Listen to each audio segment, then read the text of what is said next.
Halo para kawargian Saiga semua, berjumpa lagi dalam Saiga Hipnoterapi Video Podcast. Kali ini kita mempunyai konsep yang sedikit berbeda dari Saiga Hipnoterapi Video Podcast lainnya. Kali ini kita tidak akan membahas isu-isu sosial lagi, tapi tetap menarik, yaitu saya ingin mengetahui lebih dalam bahwa ada partner saya di sebelah saya ini, yaitu Kang Iman Mulia Santosa. Beliau ini mempunyai perjalanan yang cukup menarik untuk menjadi seorang hipnoterapis. Nah, gimana kabarnya, Kang Iman? Sehat dong. Aduh, luar biasa sekali. Nah, ini kali ini saya ingin para kawargian Saiga semua mungkin lebih mengenal tentang Kang Iman, bagaimana Kang Iman bisa memutuskan untuk menjadi seorang hipnoterapis, di mana profesi ini mungkin kan masih banyak orang belum paham ya, orang belum tahu, orang belum paham, tapi Kang Iman sudah berani memutuskan untuk memantapkan diri untuk menjadi seorang hipnoterapis. Nah, boleh bagaimana nih? Oke, awalnya saya juga tidak bisa sampai saat ini kenapa saya ngambil jalur hipnoterapi sebagai profesi terakhir saya. Karena sebelumnya saya bekerja di sebuah perusahaan konsultan dengan penghasilan yang lumayan, ya, menghidupi lah. Tiba-tiba ada sesuatu yang membuat saya memutuskan untuk berhenti, yaitu saya kehilangan waktu. Saya kehilangan waktu keluarga tentunya. Dengan keluarga saya sama sekali tidak memiliki quality time. Orang lebaran takbiran saya masih mengerjakan pekerjaan konsultan. Ada satu kehampaan, ada satu kekosongan dalam diri saya. Apa sih yang saya cari? Dari situ, setahun kemudian saya resign.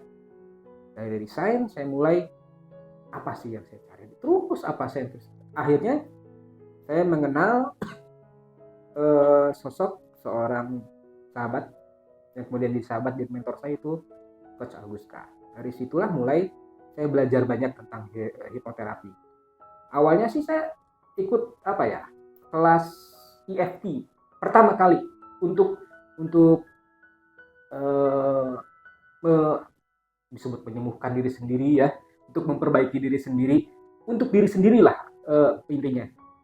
Di situ saya belajar, terus saya memulai praktek untuk diri sendiri dulu, baru saya dapat manfaat nih.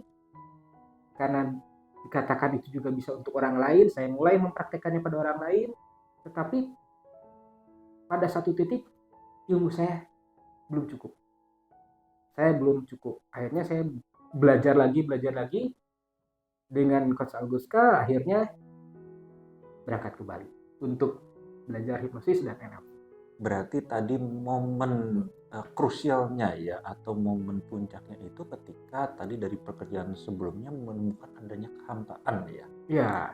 Ada yang hilang, ada yang kosong ya.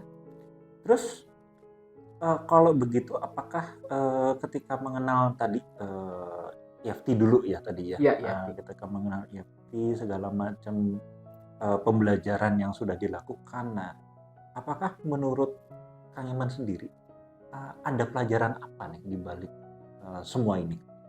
Di balik ketika telah mengenal EFT?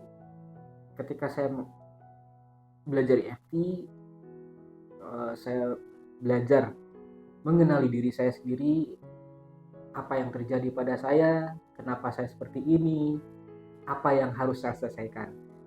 Disitulah saya mengenal diri saya sendiri. Ternyata saya sudah berbagai profesi saya tekuni, ternyata itu semua tidak membuat saya bahagia, tidak membuat saya puas. Nah, itulah kenapa saya ikut EFT. Akhirnya saya menemukan itu bukan jalan saya harus mencari jalan lain. Itu mungkin, Dok. Nah, betul, menarik sekali ya. Jadi ternyata ini adalah sebuah perjalanan untuk mengenal diri ya. Betul, yang tadinya betul. Kita banyak fokus ke tadi ya, banyak pekerjaan, bahkan sampai lupa keluarga, lupa waktu dan lain-lain. Nah, kemudian di sini dimulailah perjalanan Kang Iman untuk mengenal diri. Nah, kalau dari perjalanan ini ada kisah menarik mungkin atau apa? Ya. Kalau kisah menarik sebenarnya ya ketika saya ke Bali sebenarnya. ketika saya belajar di kelas di Bali itu 9 hari 8 malam, itu ada kisah luar biasa. Ketika saya ditawari oleh Coach Auguska untuk ikut kelas itu, saya bingung. Saya duit dari mana? Tabungan saya udah habis. Itu, saya bingung dari mana nih duit. Untuk terbang aja nggak ada gitu kan. Dulu sih terbang aja kan, waktu kerja di konsultan, terbang aja. Sekarang waktu itu, saya pengen nih belajar. Karena itu kan namanya practitioner course kan, untuk praktisi. Ini uangnya dari mana gitu kan. Tapi tiba-tiba salah seorang senior terapis membiayai saya untuk berangkat. Hanya membiayai ya. Ya udah, itu sekitar sehari sebelum saya berangkat. Baru saya bisa beli tiket.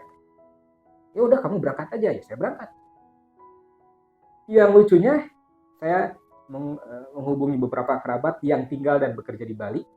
Mereka menyanggupi untuk menjemput saya di bandara. Nah, saya tiba di bandara, udah landing sebagainya, saya hubungi gak ada yang diangkat. Iya, saya nggak punya uang. Uang saya terbatas, hanya beberapa ribu lah, ya. Bingung mana dari Kute, itu kan Ngurah Rai itu daerah Kute kan, mau ke Denpasar Timur, hotelnya di Denpasar Timur. Waduh, saya nggak tahu nih gimana caranya ke sana. Itulah perjalanan yang mungkin membuat saya juga bahwa ketika seseorang sudah memiliki keinginan untuk sesuatu yang positif, motivasi yang luar biasa positif, selalu diberi jalan. Saya landing malam, pada saat itu juga saya berjalan kaki sekitar 30 km lebih dan menghabiskan waktu sekitar 12 jam dari bandara ke Denpasar Timur ke hotel. Ya, itu menarik sekali ya, itu ya jalan 30 km malam-malam ya. Itu berapa jam itu sampai 12 jam dong. 12 jam. Dan lucunya, saya tidak bawa ransel, saya tidak bawa travel bag, saya bawa tas tenteng yang isinya baju untuk 9 hari 8 malam. Sepatu saya sepatu boot, Dok. Ya. Bisa terbayang beratnya. Ya.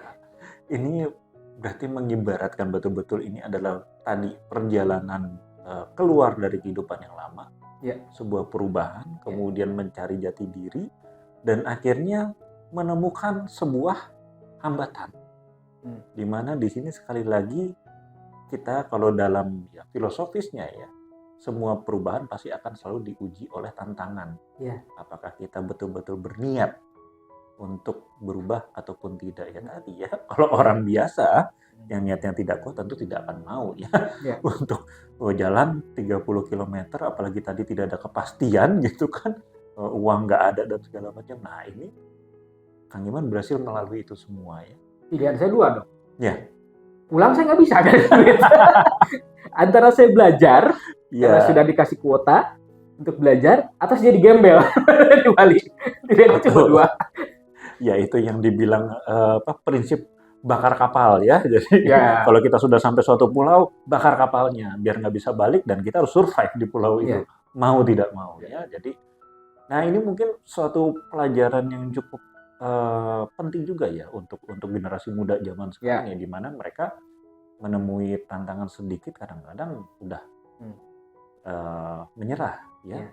Ternyata dari perjalanan Kang Iman saja sudah ada yang membutuhkan sebuah tekad yang kuat tadi ya. Nah, ini saya dengar-dengar ini mungkin para kawargian juga harus tahu ini ya.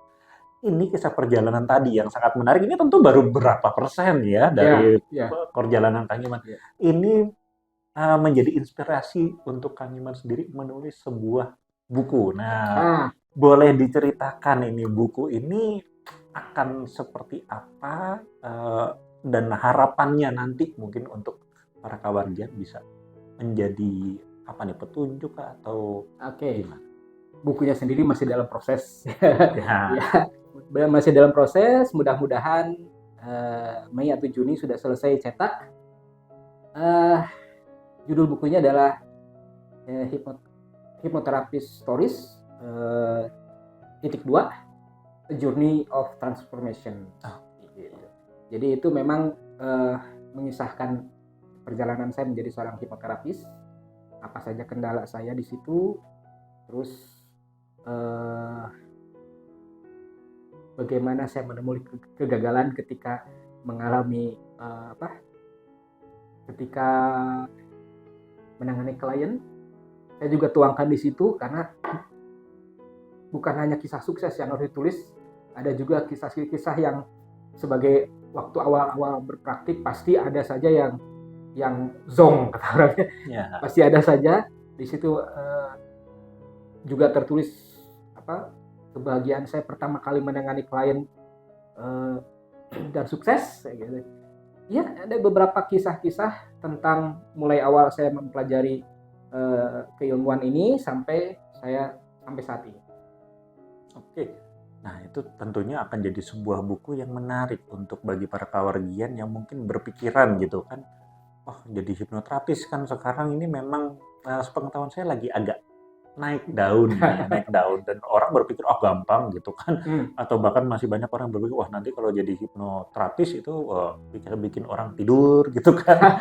Wah, cerita ngalor ngidul kan, bisa bikin orang ngomong jujur dan segala macamnya. Nah, ini tentunya ini juga mungkin akan tertuang ya dalam kisah-kisah nanti yang Kang Iman tuliskan dalam bukunya, bahwa ya hipnoterapis yang benar itu seperti apa, dan nanti juga ada kisah tentang pasiennya juga ya, dalam artian penanganan kasus ya. Tentu tentang klien tidak akan kita ceritakan, tapi proses penanganannya nanti akan diceritakan. Nah, oke.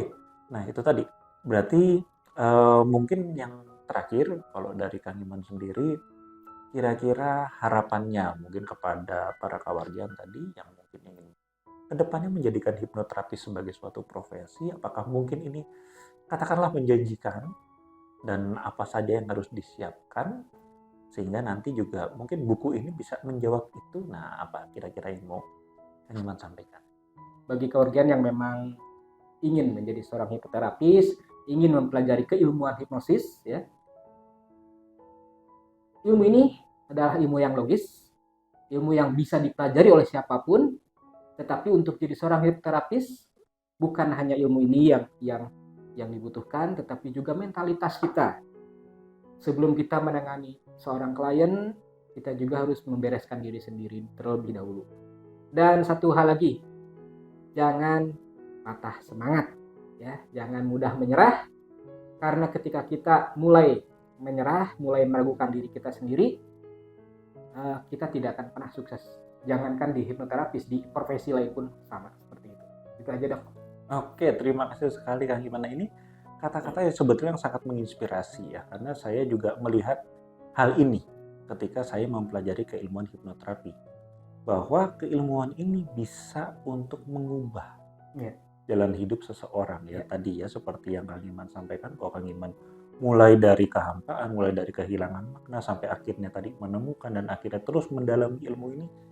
Ya, itu adalah suatu inspirasi yang buat saya sangat luar biasa. Oke, terima kasih sekali Kang Iman. Semoga ini juga akan menginspirasi untuk para kawargian saya semua, karena ya menurut saya itu tadi betul bahwa hipnoterapi ini adalah sebuah ilmu yang bukan hanya kita katakanlah mengobati ya, tidak, tapi bahkan kita bisa mengubah jalan hidup seseorang. Gitu ya. Oke, demikian dari saya, dan yang pasti adalah nantikan buku Kang Iman. Tadi bulan apa? Juni lah. Bulan Juni ya. Kalau yang mau pre-order jangan lupa langsung nanti komen di bawah ya. Boleh juga titip-titip kata-kata semangat untuk Kang Iman supaya cepat menyelesaikan bukunya. Dan tentu saja kita juga tidak mau kalah ya, nanti kita juga akan bikin buku. Oke. Baik, bagi para kawan saya semua, demikianlah perkenalan atau diskusi kita kali ini untuk membahas lebih dalam atau mengenal lebih dalam tentang Kang Iman dan perjalanannya menjadi seorang hipnoterapis. Semoga ini juga bisa menginspirasi para kawargian saya semua. Kalau tadi ada komen, boleh tuliskan di kolom komentar. Jangan lupa juga untuk like dan subscribe Saiga Hipnoterapi.